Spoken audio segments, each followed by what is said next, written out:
For a great cup of joe, there's one thing you should know. Your morning brew can also be playful. Buff Boy Brewing guys make the temperature rise, and you surely feel naughty when you swallow our coffee.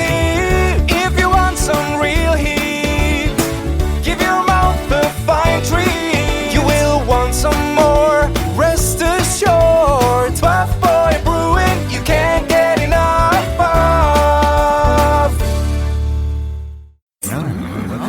It's time for The Scribble, your weekly fix of celebrity chats, bizarre stories in the news, and basic random chatter with best-selling author and syndicated radio host Jeremy Bradley. Make sure your seat is in the upright and locked position and your barf bag is securely in place. Here's Jeremy Bradley. Thank you very much, Larson. Jeremy Bradley here. This is The Scribble. Thanks for tuning in on your favorite podcast app. Oh, and I've got to do that. Remember, if you like what you hear, hit subscribe and leave a comment. Fuck, I hate this. I just hate that. Now that we've got the business out of the way, thanks for tuning in today. Appreciate your time. But if I even forget, happy Thanksgiving. So let me also say that right off the bat. Now, we are heading to the celebrity phone for Thanksgiving, and if you listened to my syndicated radio shows over the years, you know that it's the segment that I absolutely hate the most because I don't know who's calling in. Now, I figured out over all these years that it's generally going to be somebody that I've heard of because, first of all, my producers would be fired if they put me on the spot to embarrass a celebrity and me going, I have no idea who this is. So it's generally somebody I know, right? It's somebody that's been around for a long time, or somebody that I've talked about, or I've known, or I've heard their name come up before. So I've kind of done the math now but generally, yeah, I truly don't know who it is or what's going on. Now, often the segment is 7 to 8 minutes. 7 to 8 minutes on a celebrity, and there's people who go and say, "Oh, that's not a long time." I challenge you, if you're not in broadcasting, to come up to either a total stranger, or even if you're at work and you see somebody from across the way, maybe you do the nod and you say hello thing in the morning. You've never had a conversation. Maybe you don't even know their name. I challenge you to stand there and talk for 8 minutes. It's not as easy as you might think. It really is. And with a celebrity, it's different because sometimes you can think, okay, well, he's in the movies. Let me ask about show business. Okay, she's a recording artist. Let's just randomly talk about music. No, this is, you got to think on the spot. And a little bit different when you're having a face-to-face conversation that you don't need to sound professional, right? You can have those awkward pauses and moments. In broadcasting, you got to keep going. There's no chance to sort of stop and do it again. I mean, I guess there is with editing, but certainly it's a little bit. But I mean, again, I'm an old hack at this. I've been doing broadcasting for, what is it now, 18 years or so? So I can handle it. But it's a little bit, I do get a little bit, not nervous, it just sort of puts me on edge. The good thing is that because I have an ear for audio, again, doing this as long as I have, I recognize voices. So there's times when, we sleep upstairs, it's upstairs in my house, the TV is on at night, and so generally I'll put on a show. My husband hates the noise, so he'll sometimes put earplugs, but I need to fall asleep to noise. And so when I wake up in the middle of the night, I don't even look at the TV, but I'll just go and say, oh okay, I hear that's Will and Grace. Like, I'll just know the voices. I know I'm hearing voices in my sleep. I'm trying to stall. They're already saying to go. But anyway, so today's celebrity guest is not just 8 minutes. It's actually the entire episode, which makes me also want to drag this out longer because that's now 20-something minutes of conversation with somebody. So there is a little bit more pressure when it's that as well. So we're going to take a break. When we come back, I'm going to answer the celebrity phone right here on the Scribble. This statement has not been evaluated by the Food and Drug Administration. This product is not intended to diagnose, treat, cure, or prevent any disease. No offense, but are you a little fat when you look in the mirror? How would you like to learn the secret to losing 3 to 5 pounds a week without joining the gym or going through any crazy diets? It's called Body Sculpt RX. For the last 2 decades, we've helped countless people lose thousands of pounds. And now, it's your turn. Learn how to lose weight with one simple phone call and no prescription needed. You'll see an amazing difference in a matter of days. Don't believe us? We'll offer you a risk-free money-back guarantee. So, if you're ready to start losing weight, call right now and get a free month supply with your first order of Body Sculpt RX. Call now. You have nothing to lose but the pounds. 800-459-6838. 800-459-6838. 800-459-6838. That's 800-459-6838. Listen up, guys. Are you experiencing any of the following? Fatigue, less drive, poor performance? If so, you may be one of the nearly 30 million men in the U.S. today dealing with ED. But did you know you don't have to pay hundreds for a prescription anymore? And you don't have to deal with the hassle of seeing the doctor or the embarrassment of going to the pharmacy for a certain pill. Now with one free call, you can find out how Herbal Virility Max can help you feel like a man again. For over a decade, Herbal Virility Max has helped guys just like you put a smile back on their face with improved performance and drive. Call today and ask about our buy one, get one free offer. Save the money, save the hassles, and get the better blue pill. Dial 800-578-0179. That's 800-578-0179. 800-578-0179. Oh, the celebrity phone is once again lighting up. You know, this is always my favorite segment because they never tell me who's calling. So, hello, you're on the air. Hello, Jeremy. I'm sorry I splashed you this morning. I saw this, what I thought was a homeless man sitting on a bench, and I didn't mean to splash him, but then I saw that it was you. I felt better. Okay. Wow. Okay, this could be, wow. I was on a bench. I don't even know. A man never stoops so low as when he steps up to get on public transportation. Public transportation. Oh, wait a sec. Keanu Reeves. Are you talking about the bus? Keanu, is that you? Yes, it's me, Keanu Reeves. Yeah, no, it's not Keanu Reeves. Okay. Now you're doing your regular voice. I think I talk a little bit more.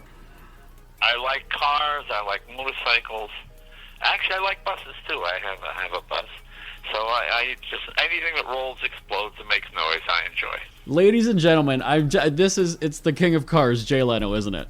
Hey, how are you? Nice to see you. Well, thanks. I'll see you. Nice to No, talk to you. you hear me, yeah. But and thanks for offering me a ride, such a gentleman. Thank you. No, I wasn't at the bus stop, everybody. Well, I didn't want to break your streak, you know. All right, let me ask you though. On the subject of cars, like I know nothing about cars. So if I said, "Hey, Jay, let's come with me car shopping," would you enjoy that because you could teach me about them, or would you just hate it because I don't know anything? No, I wouldn't. I like to help people. I help people all the time with cars. It's just a matter of obviously you want to get something that suits your needs. I mean, there are all kinds of reasons to buy an automobile. Some people like the design. Some people like the engineering. Some people just like the efficiency. For some people it's like buying artwork. For other people it's like buying a washer and dryer. And either one works for me. In fact, I sort of like people who don't know much about cars because then I feel I can at least give them a reasonable amount. They go into dealerships and they tell you all kinds of ridiculous things.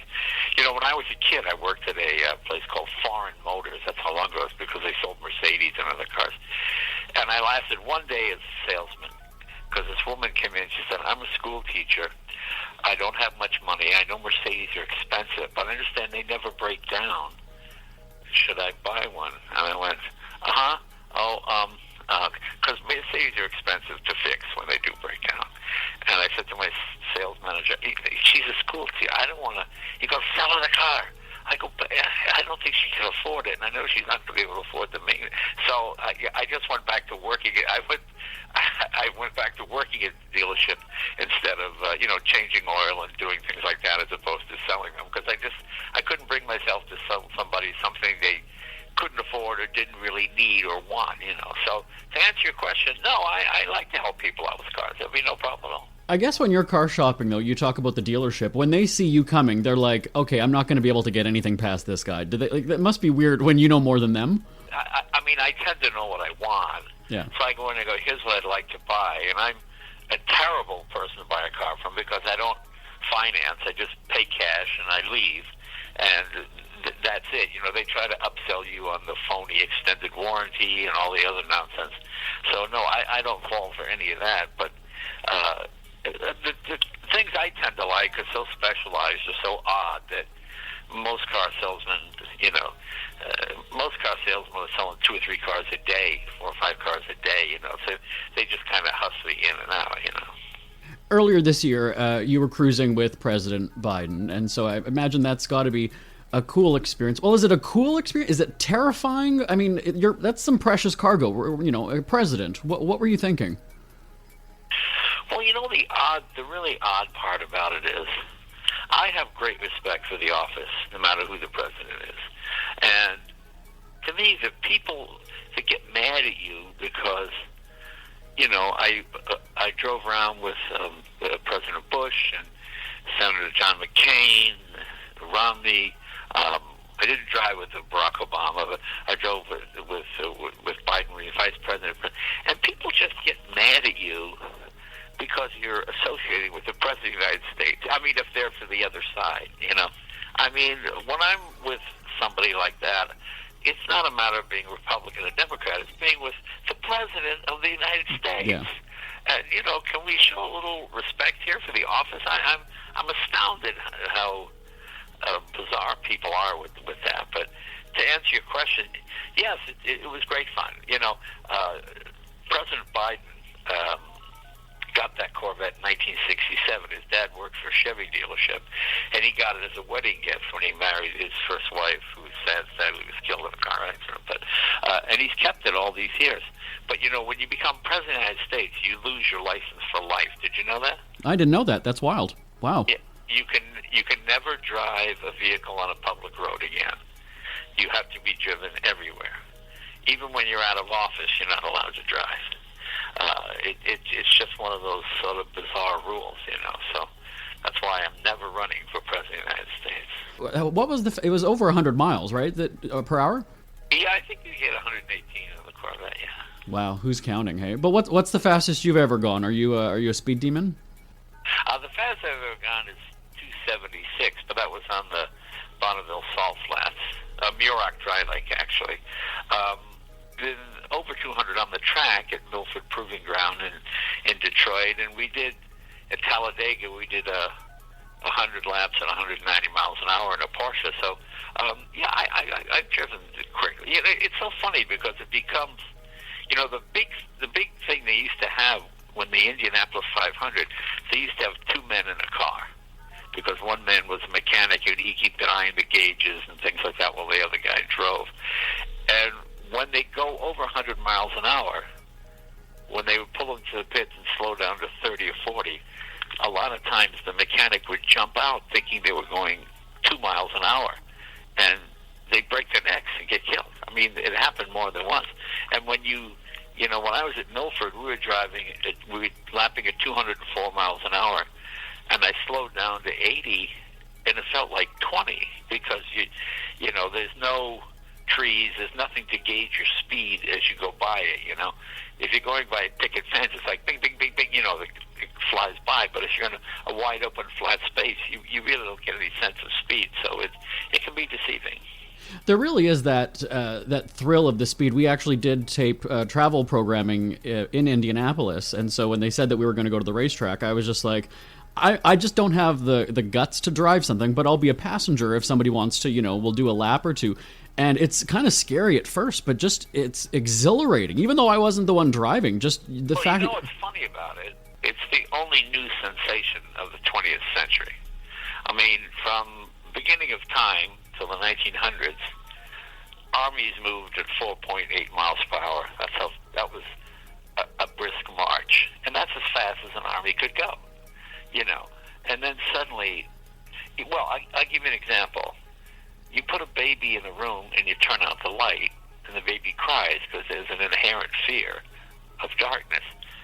But you take a baby and you get in a convertible and you hold them above the windshield and go 70, and the kids, they're laughing and smiling because there's no innate fear of speed, because it's such a new sensation. Does that make any sense? Yeah, no, absolutely. Yeah, it's something that, like when you think about it, when you think about it, why do teenagers have so many car accidents? Because they drive fast. They have no inherent fear of speed, unless they've been in an auto accident or something. You know, it's not one of those things that's deep in your psyche, like darkness or a scream or something else, where even though it's new, you're afraid of it. Speed is not one of those things people seem to fear because there was no innate. What's the word I want? It's just not in your DNA, you know. Right. One more question about Biden, and then we'll talk about You Bet Your Life. Now, as a comedian, do you have to, obviously, jokes come to your mind and sometimes you just say them. Do you have to sort of censor yourself or edit yourself in the moment when you're in a situation where you're in the car and you're, with the president? No, it's just sort of common sense. You just use your common sense. You don't win the battle and lose the war, Mm-hmm. I mean, I learned that on The Tonight Show. Yeah. You have a guest on, and they say something, and you have the opportunity to throw a real zinger in there, and then you realize, yeah, but then this guy will get mad, and he'll never come back again. So I'm a comedian when I do the monologue, and I'm a host when I'm hosting the show. And that served me well because people came back, because you didn't humiliate them. A lot of times, a lot of talk show hosts didn't last very long because they would always, kind of, give it to the guest to right. the point where the guest management or agent or even the guests themselves would say, no, the guy made me look stupid. I'm not going back there. And they don't go back, and that's sort of one of those things you have to sort of learn to do, I guess. But, speaking of The Tonight Show, I mean, your band leader, Kevin Eubanks, was there, and you guys are, it seems like lifelong friends, and you're back together now for You Bet Your Life. I mean, tell me about that relationship that you two have. It came about quite by accident, which is, to me, how Kevin and I have nothing in common at all. He's a vegetarian, I'm a carnivore. He likes music. I don't know anything about music. He's not really a comedian. I'm a comedian. He likes sports. I'm not a big sports guy. I love cars. He knows nothing about cars. But, to me, it's what makes for good friendships because I learned something from him and he learned something from me. We live in an era now where people only associate with other people that they agree with. I mean, when I was young and I used to watch the news, I got news that I could use and news I didn't care about, but I learned something. Nowadays, everybody, if you're a Fox fan, you watch Fox News.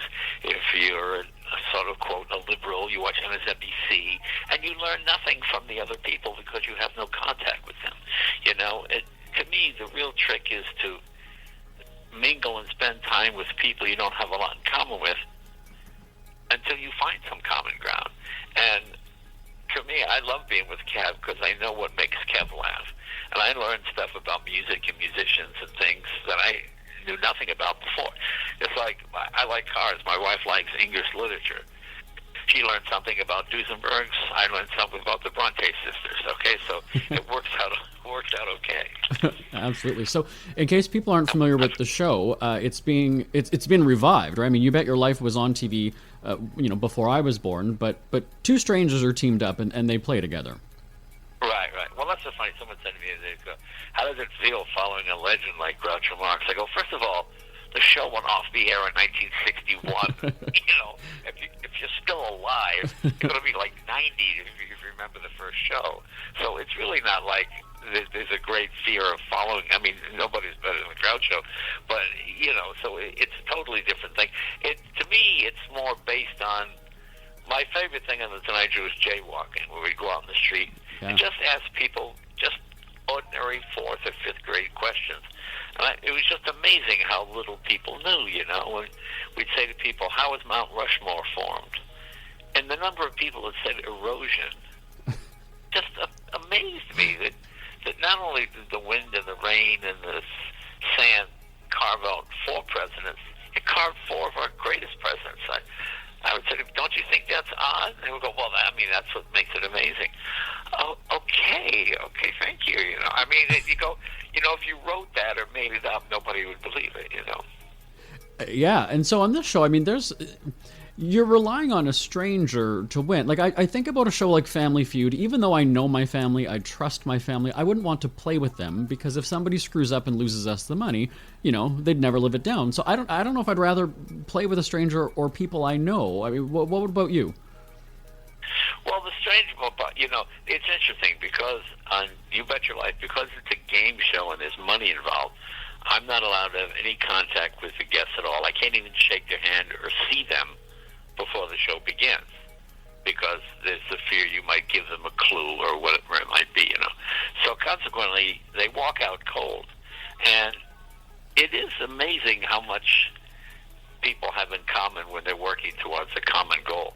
I mean, I meet people on that show every day where I go, oh boy, I know I won't agree with this guy politically on anything, but I like him and he makes me laugh and he's funny. Once you take politics out of the mix, it's amazing how well people get along together. Mm-hmm. My favorite couple, we had this older white lady in her 60s. She's about 4'11", and this enormous African-American guy who's like 6'5". He must have been 275. And they're standing there together. They look funny as a couple. And every time they got the question right, he put his arms around her waist, lift her up like a rag doll, and she would go, ooh, ooh, ooh. It was like the funniest thing you ever saw. And you say to yourself, where else would these two people have something in common and get together and do this? They probably would never meet in real life, but here they come out for the common goal. They have to work together as a team to earn some money, and they earned they won all the money, and it was very funny, and that's what I like about it. To me, it's probably the most diverse show on television, contestant-wise, because most of the game shows and the tape in L.A. pull a pool from about 30 miles around L.A., and you always get people that say, I'm a dog walker, but they're an actor. They look like actors, We get people from the Bayou, from Maine.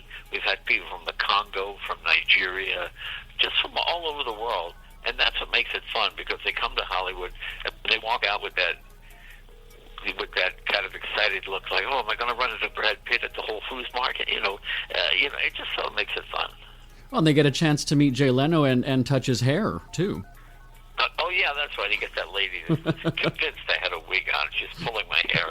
Yeah, just odd sort of characters, I mean, that's the one thing, though, about game shows is, and we had Meredith Vieira on before, and there's something about the classic game show where it's just fun. You can just sort of root these people, even though I'm not the one at home winning the money, although I know there are those play-at-home options, too, where I can win prizes.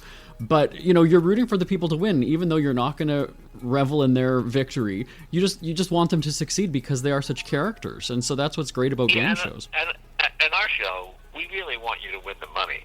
I mean, sometimes I'm literally hitting these people in the head with a 2x4 to give them a clue. Where there's smoke, there's a chimney. No, where there's smoke, there's a house.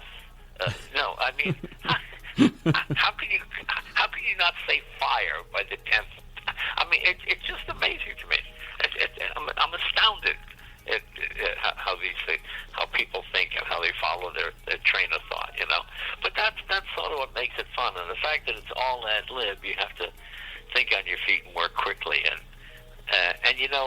I call it month-changing money. It's not life-changing money. Nobody loses $100,000 on our show. The most you can lose is $5,000, which is still a lot of money. But it's not, oh my God, you're not risking everything, So you start with nothing, and then you work your way up, and you decide you can keep the money, you can go home, you can take your half, whatever you want to do, and that's sort of what makes it fun. I just realized that Biden has a thing for hair. I mean, did he make a move when you guys were in the car? Be real with us here. Did Biden ask to touch your hair? No, actually, he did not, because it was a pretty windy day, I think so.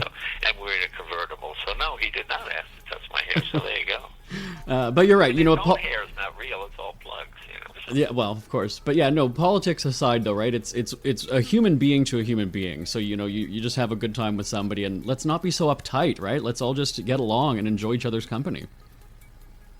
Well, it is amazing how well you do get along with people when you don't bring up politics.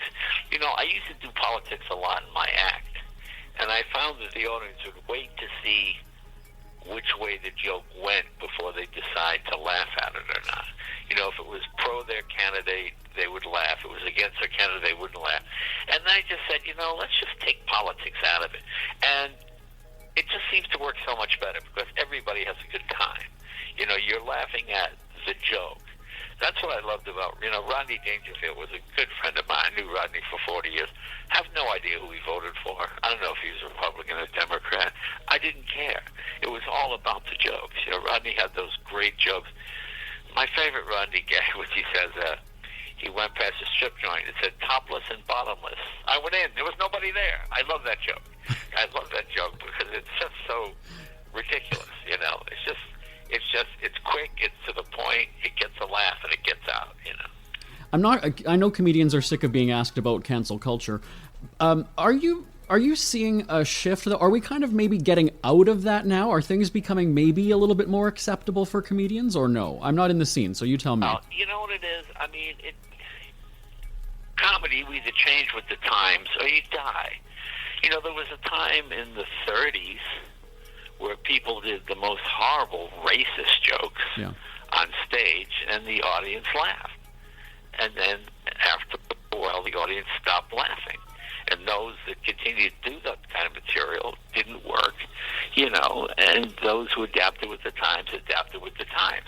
I mean, just in the last 5 or 10 years, gay jokes, women driver jokes, things that don't really apply anymore. So, I don't know, it's just common sense. I don't find it impossible. I mean, yeah, every now and then you meet these people who are always upset for somebody else. They're not offended themselves. They just feel somebody else might be offended, But I think you could just use common sense and have basic human dignity with people. You know what's interesting? When I was coming up through the clubs, and still do, when I would get a heckler, let's say a heckler was a big fat guy, okay, I would make fun of his tie or make fun of something else. And then the guy would sense that, he's not making fun of him being a fat guy. Okay. And then they realize you're not going for the jugular. You're not trying to kill the guy. You're just trying to shut him up. And that always worked pretty well. So I can't say I've had a lot of problem with it. I know a lot of people that have. Some I defend, some I don't defend. It's a matter of how funny is it. If a joke is really funny, then you can say just about anything. If it's really funny, then all things are out the window. So it's all how you say it. I mean, Patrick Henry said, "Give me liberty or give me death," and people went, "Oh, that's pretty good," But if Patrick Henry had said, "Hey, I don't care if you hang me," they would have hung him. And so it's all how you do it. So many comedians have been passing, it's just shocking deaths that have happened, and it's always kind of fun to see their fellow comedians still almost kind of roasting them, just because that's who they were and they appreciate that. And so I think that's where. Well, I'll tell you a Rodney story. Okay. I had Rodney on the Tonight Show in 2004, and Rodney comes out, and I noticed he's sweating a little more than normal. And I know Rodney really well, so I could tell he wasn't off his game enough that the audience would notice it, but I noticed it. And while he was doing his act, I said to my producer, I said, Deb, call the paramedics. I think Rodney's having a stroke. She goes, really? I go, yeah, just call him. Okay. So Rodney finishes stand-up, sits down. Jay, how you doing? I tell you, I'm okay today, but last week, because then there was whole thing. Okay, really funny. And he's okay there. Okay, then the show ends, and he's in his dressing room, and I go to his dressing room. By this time, the paramedics have come. And I said, Rodney, the paramedics are here. Can they take a look at him? She goes, why? What's wrong? Rodney, you look like you're having a stroke. Oh, I'm okay. Well, the paramedic examined him. He did have a stroke. And they took him out in a wheelchair. And a stretcher. Okay. So Rodney goes to the hospital. He's in the hospital a week or so. His wife, Joan, calls me and says, Jay, you got to come. Rodney's in a coma. So I get to the hospital, and Rodney's lying there with his eyes open, and Joan says, the doctor says he can hear us and understand us, but he can't respond. So I'm telling him how much I love him, how much all the other comedians loved him, how great he was to all of us starting out, And then Joan says to me, Jay, she goes, Rodney, Jay, put your finger in Rodney's hand. She goes, Rodney, if you know it's Jay, try and squeeze his finger. So I feel just a tinge of a squeeze, and I went, Rodney, that's not my finger, So, and Rodney literally did his body literally jumped, and then Jones screamed, he moved. And then we kind of all had a big laugh and talked about that. And, he didn't last much longer after that, but we got one final laugh out of Rodney, which was great, which was just, Joan liked it, Rodney, I guess, liked it. I liked it. And, it's just one of those comic things, if that makes any sense. Yeah, well, what a great final memory for you then, too, of that interaction. Oh, yeah, I love Rodney. Rodney was great. Rodney could play any audience, He could play the clubs, he could do the White House, because it was just about the jokes. It wasn't about trying to educate the audience or get them onto your point of view. It's just about the jokes, and that's why Rodney's one of the purest stand-ups. When you're, interacting with presidents, or you see comedians that, have inspired you or touched you in some way when you were growing up, I get asked the question all the time, are you ever starstruck? Does it ever sort of make you take a step back? And I kind of, one time at Betty White's 90th birthday, we were broadcasting to meet her and talk to her. It was a little bit, sort of a moment for me. Do you, after all these years in the business, is it just transactional, or do you kind of go, I can't wait to meet this person? No, I can't wait to meet the person. I find, especially if you grow up in a small town in New England like I did, just to meet somebody that was on TV was like a huge deal. It's like I come from the era of as seen on TV. Remember they'd hold up a product like a TV tray or something, yeah. Go, as seen on TV. And when I go into a store and I'd see a product, I go, I saw that on TV, So, it was always especially when it was people from my parents' era, having Jimmy Stewart on the show when I was a kid. I'm showing how long ago I guess we had Lucille Ball, Jimmy Stewart, John Wayne, and meeting those kind of people. It was fascinating. Yeah, I would say that. The one person I missed meeting was Elvis, because when I was a kid, in the 50s, being just 6 or 7 years old, Elvis was the biggest thing out there. For sure.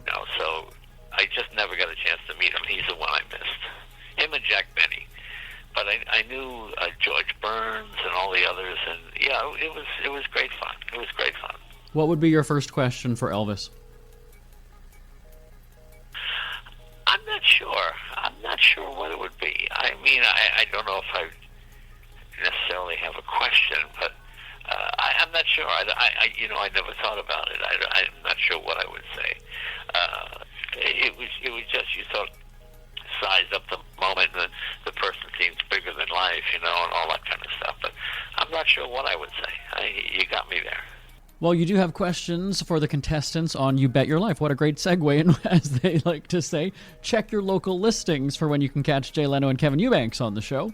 Right, here in L.A. or on Channel 11 at 11:30, that hour block. Absolutely. Well, Jay Leno, thank you so much for chatting. It was great for you to call in and make the time. Hey, thanks for taking the time, my friend. Have a good holiday. Thank you very much. Happy Thanksgiving to you as well, Jay. This statement has not been evaluated by the Food and Drug Administration. This product is not intended to diagnose, treat, cure, or prevent any disease. Are you in bad pain? You know what I mean. Your knees hurt, your shoulder hurts, and your back. Oh my God, your back. They're constantly killing you. And I'm sure you've tried every pain pill or cream available at the drugstore. Am I right? Well, here is something you haven't tried. Pain Absolve. Pain Absolve is not available in any drugstore. The only way to get it is by calling today. We're so confident that it will work for you that we offer a free bottle with your purchase. No prescription needed, and best of all, each purchase comes with a money-back guarantee. Call now to find out how you can get Pain Absolve and get rid of your pain. Call 800-319-0582. That's 800-319-0582. 800-319-0582. Call today. 800-319-0582.